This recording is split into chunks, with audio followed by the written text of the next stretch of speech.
Hey guys, so today you and I are going to talk about free time. So let's get into it.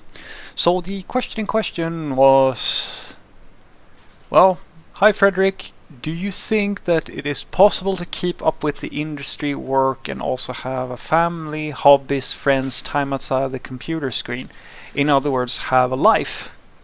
Or in other words, a life. Yes, I do, because I do have one, and my friends all have one, my coworkers all have one, and most of as I like the most of the best software developers I've ever worked with, they all have kids, more than one. They have marriages, they have activities they do on their in their spare time. They play sports, they do all this sort of stuff. This idea that everything you have to do is related to coding is really only true for the people who want to sort of talk about these sorts of extremes where they're trying to get you. It can feel that way, for especially for those who are just starting out, but let me sort of explain how this usually goes. So you have the group of people who are die-hard fanatics about everything, and you're going to find those people in every single thing that you can possibly form a group around. There are religious extremists, such as there are people who like watch every sport or always talk about politics, or like die hard about, if you're not voting, the world is going to end, or like you have climate people, or you have people climate denier, like you have whatever. Like every group will always have their extreme people, and we are no different when it comes to software developers, where there are people who spend all their time on forums and will debate forever about, because to them it's a commitment, and more of a value system. How hardcore can I be? Can I be on top of absolutely everything and be really, really dedicated to this thing? Because they get a sensation of it gives them gratification, and so those extremes are usually the things that you might see in the media, or you see highlighted, because usually people are more drawn and it's more likely to be publicized or whatever, to hear, to sort of to be heard through the noise if you are extreme. This is why, for example, most of you are seeing videos on a constant basis related to the latest and trendiest tools, and things like what I do as like it's basically non-existent, because I don't have anything extreme to show you. I don't have the trendiest thing to show you, but I promise you, the people who make like these high-level discussions about how we should work and so forth, which are like fluff things that every single corporate IT person who stopped coding 100 years ago can put together, that's going to do really well, because the people who promote this sort of content are looking for these sorts of eye-catching things.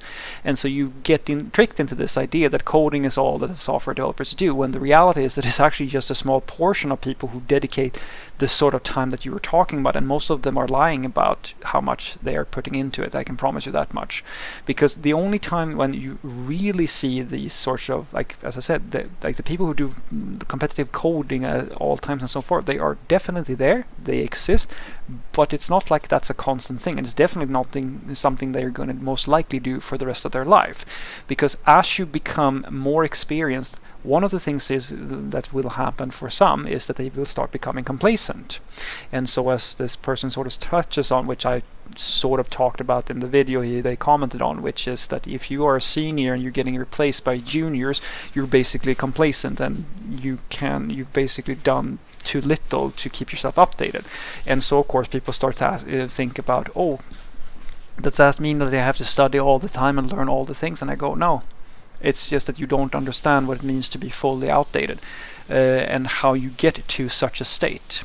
So an example would be if I've told you guys a few times before about this, where I get to interview so-called quote-unquote seniors, and the reality with these so-called seniors is that they never actually got to a point where they fully mastered their craft. They were social developers to start off with, and they started slacking off very early on. They had no real interest to get to the sorts of levels of experience that you need in order to be a real senior.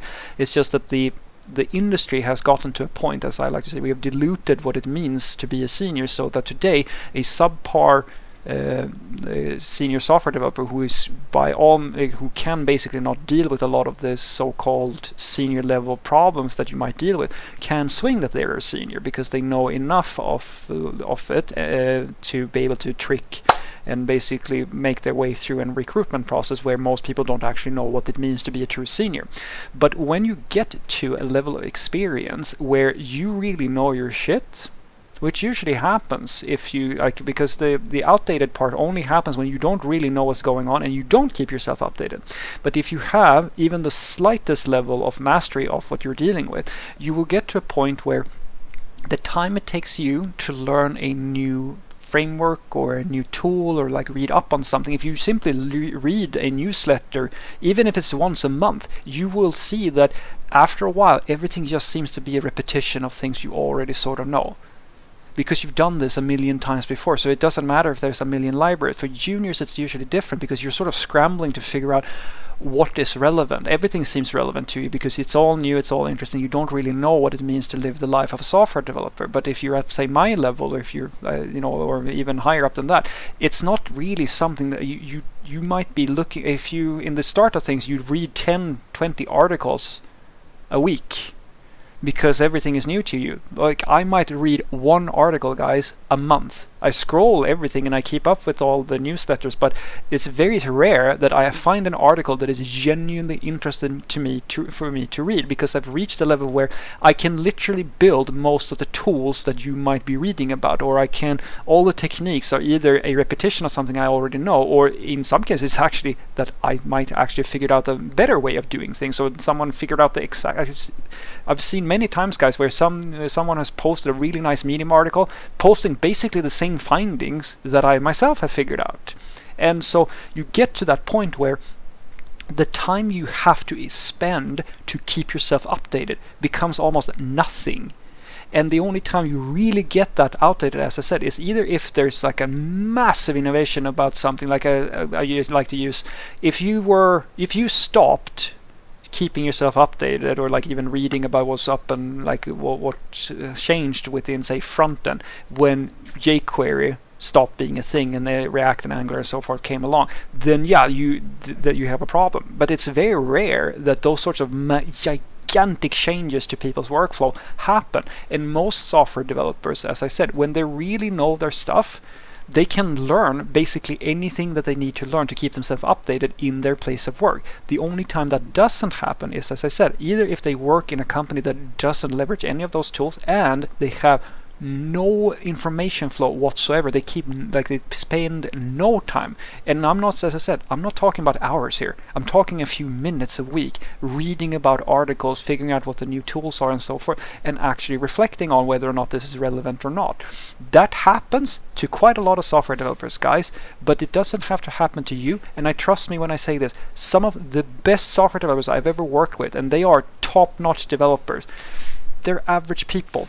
They might fiddle around with one project or try out some little tool a few hours a month at most, or read an article here and there, and they still perform at a higher level than most of the, senior quote-unquote software developers that I meet. And it doesn't matter if you have kids or not, because the time investment when you're really good at what you do is so low that it requires almost nothing. You can think about it as running a race. If you're a super fit athlete, it's going to take you no time whatsoever to just do your daily jog, like if you push it right. But for someone who's overly obese or haven't really done much, it's going to be a lot tougher for you.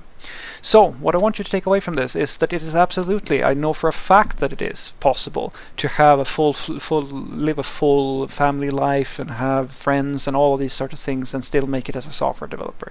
The thing that I keep telling people is that you need to get to a point where you sort of know how to do the job, and not just like at the bare minimum level. As I said, guys, there are more so-called senior software developers who are like they are not worth the money that they might get paid. And if they're usually, it's only the companies who don't really know how to hire software developers who hire these people, because they're subpar. That's the reality. These people have as I said, they've already gotten to a stage where they either they got into some work environment or somewhere where they could just sort of swing getting by, and now they have a job, so mission complete, right? But they haven't reached a level of mastery where they can basically just relax. Not really, if they want to be be applicable for most jobs. But the people that are really talented and have at least a little passion in the beginning and actually take the time and invest so that they get really good, it's like learning how to ride a bicycle, or really working out a lot when you're a kid. It's something that stays for you for the rest of your life. And even if you get a little bit complacent, it's fine, because it takes so little time for you to catch up to everybody else, because you already know all your fundamentals, you know how to structure things, you have already gone through a lot of the practicing that's necessary. And I promise you guys, the whole thing, everything is moving all the time, is true, but most of it is irrelevant to the vast majority of you. It's only because you might not know what is a good investment, what's a trend that you should ignore, what's a trend you should follow. That uncertainty, that is the thing that usually makes people feel stressed, like they have to learn things all the time. But when you get to, as I said, that real senior, more experienced level, you will be surprised at how little things actually change. There's a lot of noise, but there is not that much changing that you have to stay on top of. So there's more than enough time to have family, get married, get kids, I can have hobbies and so forth, without necessarily compromising your ability to retain a job within IT. Have a great day.